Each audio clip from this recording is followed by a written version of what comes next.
Today we're going to talk about who's number 122. It was a pretty damn good card. We had some excellent names going up against one another, some surprise submissions, some surprise wins, and a few lovely cuddles. First up, we're going to talk about Diego Pato taking on the much bigger Dante Leon in a double championship match. Starts off with a nice little slap and bump, and immediately it's pretty obvious Diego is going to look to play guard, and he played guard like a son of a bitch. Some of the best Nogi guard play I've seen in a long time. He mostly was threatening the legs while using the underhook De La Hiva, the reverse De La Hiva, just making life pretty miserable for Dante Leon as he tried to pass. Here he goes in on a false reap. Dante threatens a little toe hold, and then Diego switches attacks to the opposite leg with a K guard, goes into backside 50, and starts looking for a knee bar attack. He does isolate a leg and does a pretty good job of it, but Dante's wise enough to get the knee line out and start working again from top position. Again, here's Diego going from that underhook De La Hiva, inverting all the way, just throwing up really weird looks all over the place, almost ends up in a triangle situation here as Dante attempts to pass with the under over, but Pato's guard retention was excellent and his leg entanglements were great. He was always switching up attacks, faking one leg before attacking the other one. Here he actually gets in top position, threatens a pass, and uses it to just randomly attack a straight ankle lock out of nowhere. It was never particularly close, but it was a really cool little move. Pretty sure Dante didn't expect it, and then continues playing the guard. And the finishing sequence here was shades of Eddie Cummings. He's attacking the De La Hiva at first, but then dives underneath, gets into outside Ashi, jumps on the belly down heel hook, and gets the tap. This was a big deal. As much as people respect Diego and he has a great guard game, I don't think many people expected him to finish Dante Leon, especially not winning that easily. He gets the win, gets the 2 belts, celebrates for a moment before a bunch of extremely ethnically diverse children come out and mob him. I assume that they're from his gym. They may just be street orphans.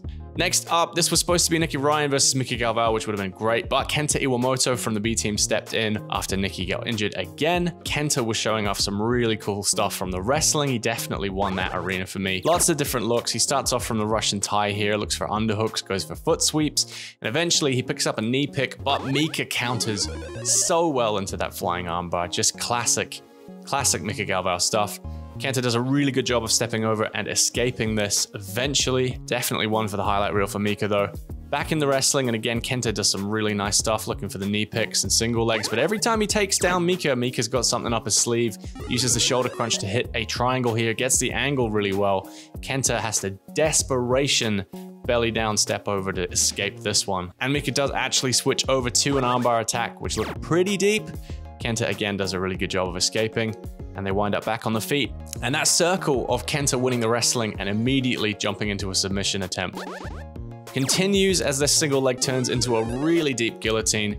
Mica actually sweeps with the gilly, gets to full mount, but for some reason doesn't feel it and kind of just bails on it. But he uses a bit of that Joseph Chen high tripod passing, gets through into mount, just slicing through the guard like butter, but kind of just bails on this mount. I'm not 100% sure why. I know Kenta's pretty tricksy at defending, but we're back on the feet again. Mica hits a lovely foot sweep. I'm sure all my judo friends are going to tell me what that was in the comments. Kenta does a really good job of getting a leg attack off to get back to his feet though, and again, low single, straight into a choi bar. Excellent stuff.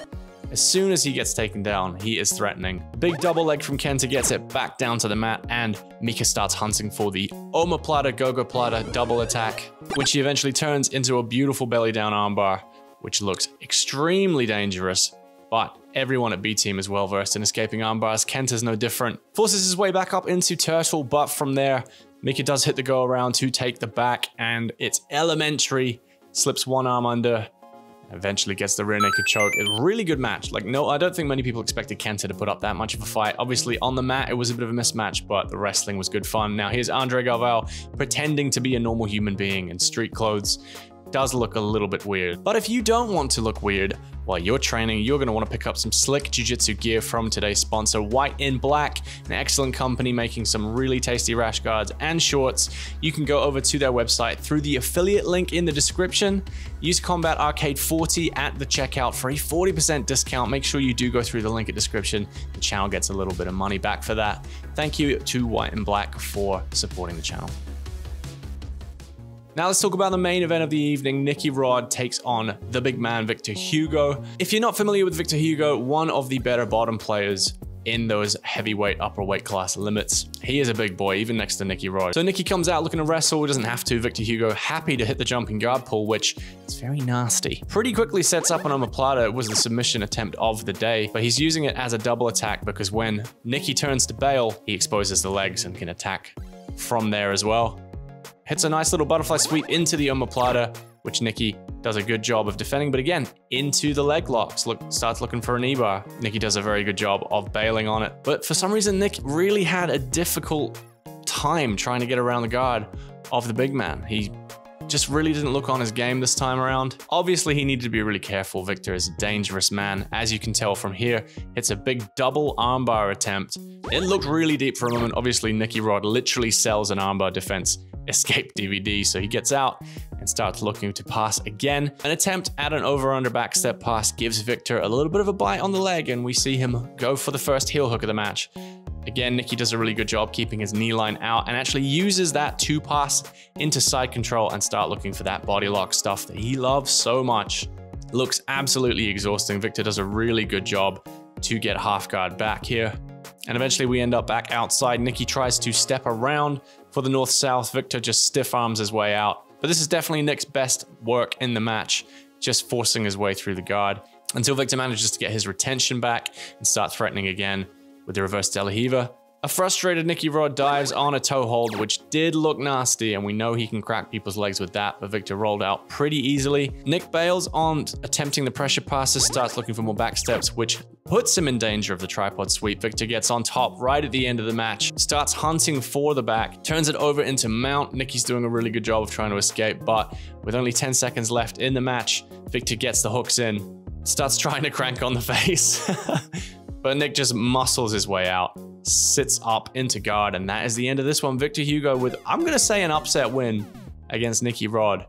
I don't think a lot of people expected this event to end this way. Hugo is definitely a dark horse in the big boys divisions. Excited to see what he can do. This is one of the bigger wins of his career if he can move on from here and really make a push to start getting some competition wins. Other than that, we're looking forward to Fight Pass Invitational 6, which is stacked.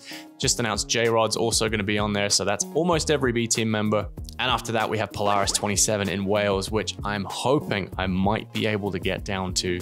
So I'll take this little thing and that little thing and see if I can get some interviews to get on the channel. Thank you guys for watching. I really appreciate all the support, especially with the last video, the K-Guard breakdown. Huge numbers on that. I couldn't believe it. If you do want to support the channel, make sure you go to White and Black, pick yourself up some gear through that affiliate link in the description, or you can jump onto the YouTube memberships or over on Patreon and sign up to give a little bit of support. If you do, I will give you a shout out at the end of every video. Just like now, we have Cobbs Clot, Matt Eaton, Stu Mitchell, and Mr. Julian Seidenbush. I really hope I'm pronouncing that right. Thank you guys as always for all the support, and I'll see you in the next one.